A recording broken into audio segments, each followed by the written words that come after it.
Hello, this is Mark Tooley, President of the Institute on Religion and Democracy in Washington, D.C., although I'm sitting in Alexandria, Virginia today with the pleasure of speaking with my fellow Virginia Methodist, Keith Boyette, who is President of the Wesleyan Covenant Association and a longtime leader of traditional beliefs within the United Methodist Church.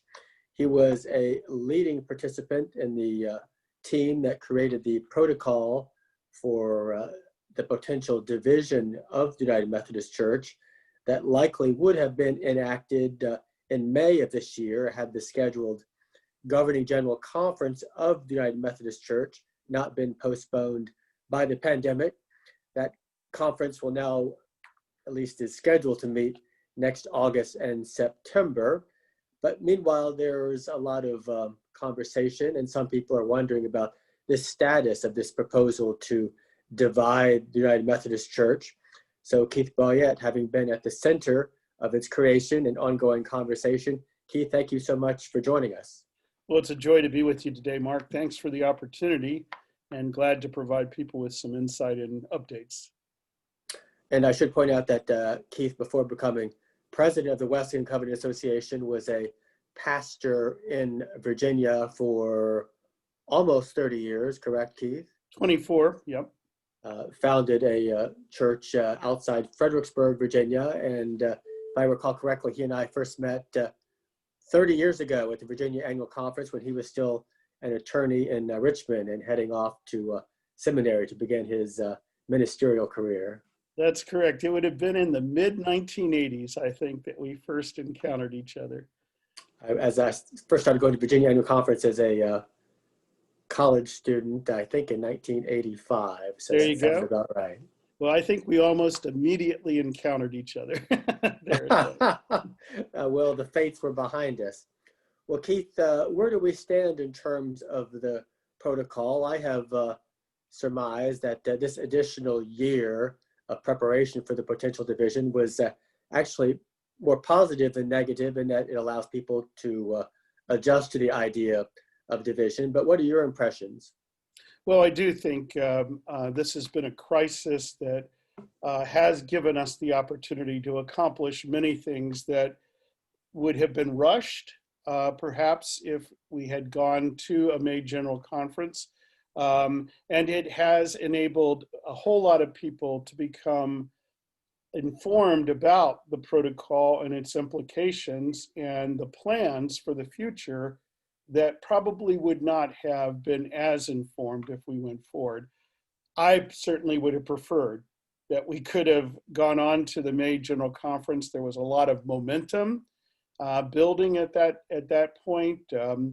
I think it is a widespread understanding across the United Methodist Church that separation is necessary now, whereas in the past there was a lot of uncertainty about that. But across the theological spectrum, people understand that separation is necessary. No one is rejoicing that separation is necessary, but we have seen the consequences of conflict across the church and how it has impacted our church's ministry, both at a general church level, but especially at a local church level, how it's being destructive and hurtful to local churches. So the momentum for separation, the acceptance that separation was going to be necessary, certainly was achieved before the postponement of General Conference.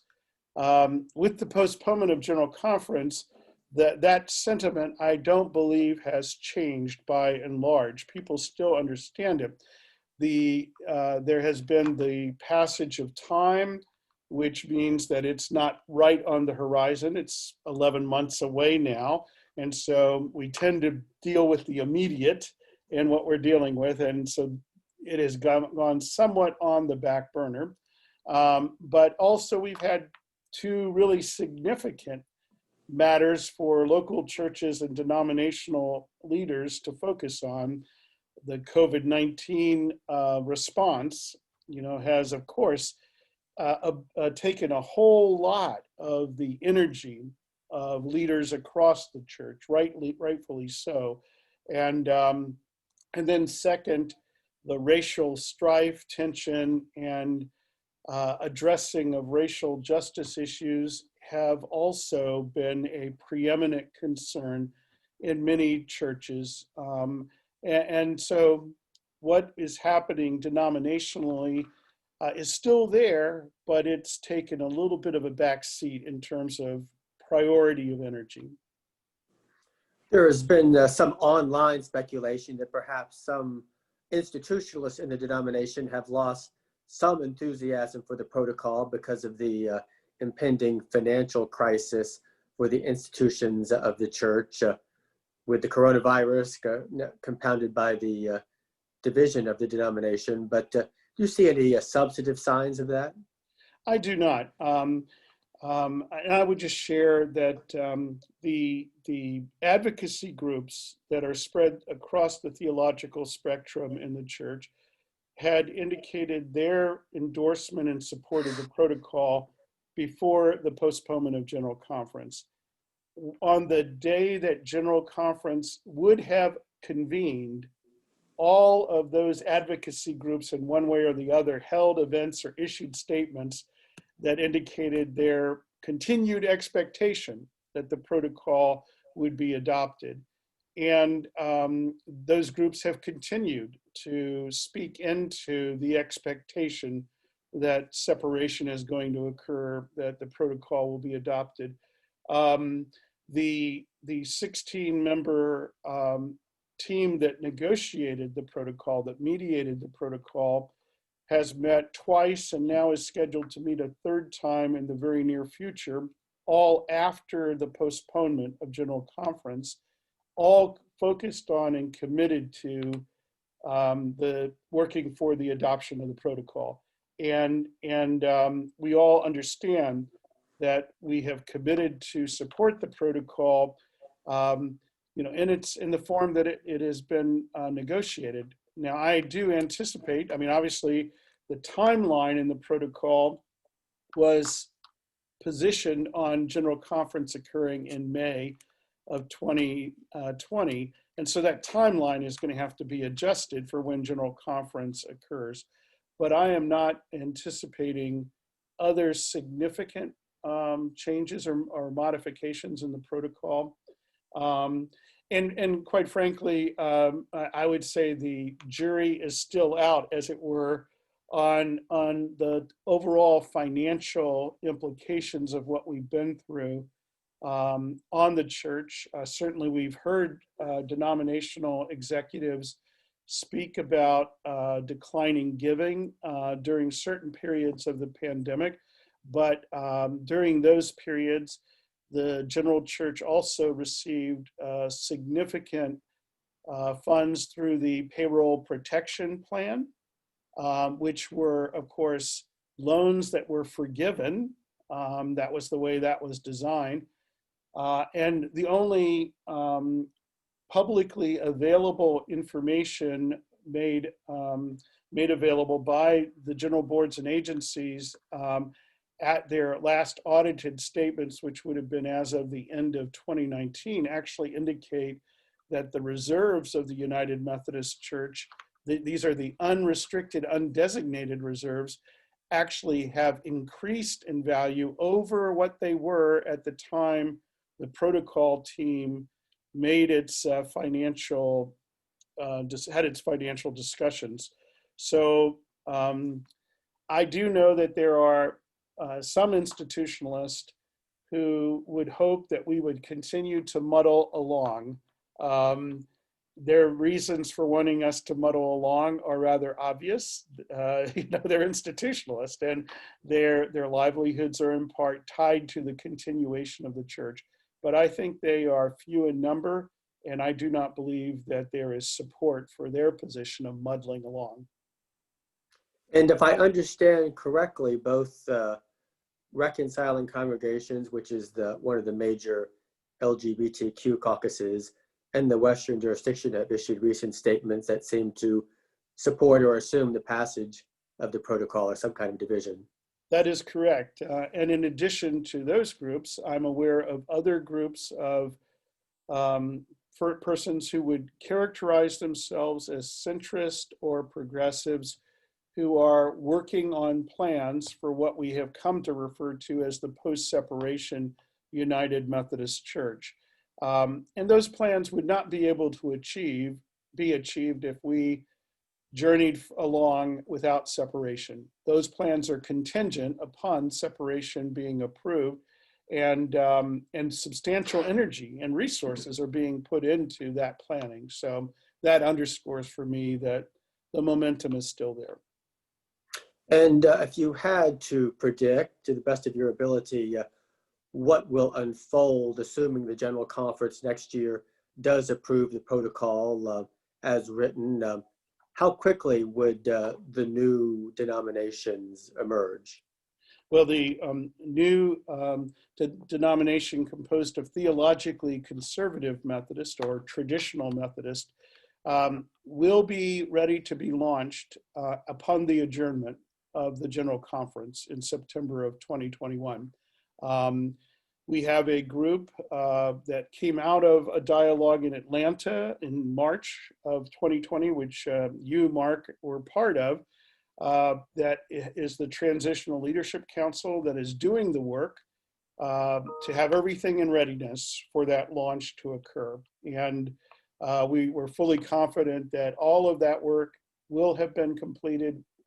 And so the new denomination will be operational upon the adjournment of General Conference. And under the protocol legislation, central conferences, annual conferences, and local churches can begin making decisions almost immediately. Now, obviously, central conferences and annual conferences will likely wait until a scheduled conference to do that, whether it be their regularly scheduled or a special session. But local churches could begin the process almost immediately to withdraw. And we will be fully operational, ready to receive churches and clergy who would want to align. They will align in a transitional period under the leadership of the Transitional Leadership Council. And we will be moving toward a convening conference for the new denomination that would occur in, I believe, the fall of 2022, which would allow time for these central conferences and annual conferences to make decisions and then have meaningful participation in the convening conference, which is something we think is important for them to do. So the new Traditional Methodist Church would emerge immediately, but its founding General Conference likely would not be until a year afterwards. That's correct. It would begin to function, and it would be in transition basically, but its founding or convening conference would be that next year, essentially. And the old United Methodist Church, presumably its leaders would want to reconvene fairly quickly to liberalize the teachings about which we've been fighting for the last almost 50 years. How fast do you think that would unfold? Well, that's difficult to say. Obviously, they're in control of that, and I don't know that they have developed a clear strategy on that. I believe they want to try to do that as quickly as possible, but there are uncertainties for them in that. For example, the delegates to the General Conference in 2021 would be delegates to any special General Conference. And obviously, a significant percentage of them are theologically conservative or traditional. And so they would want to ensure that their new church is defined by delegates that are theologically aligned with them. So there's a number of procedural sorts of things they'd have to do. So I don't know how quickly they will hold I'm assuming it would probably be a special General Conference at which they would seek to change the relevant language in the existing Book of Discipline.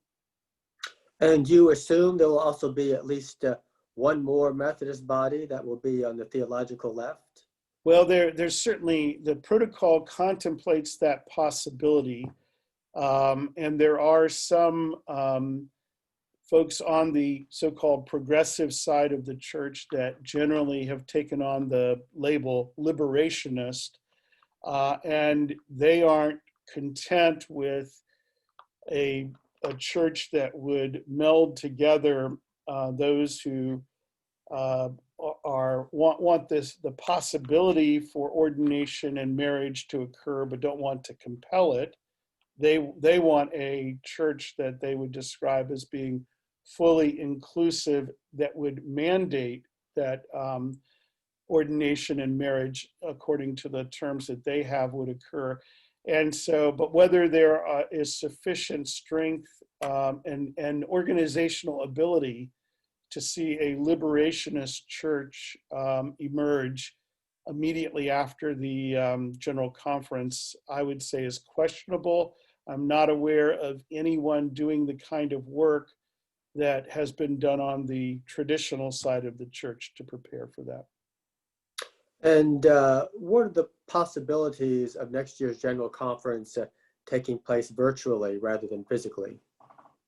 Well, obviously, we're in a period of significant uncertainty with respect to the progress and treatment and prevention of the COVID-19 virus. And so there's a lot of uncertainty whether an in-person General Conference will be able to be held. But I am aware that the Commission on General Conference has directed its staff to proceed full speed ahead with all of the work to prepare for an in-person General Conference. And I think it's incredibly premature at this point to make a decision that an in-person General Conference will not be held.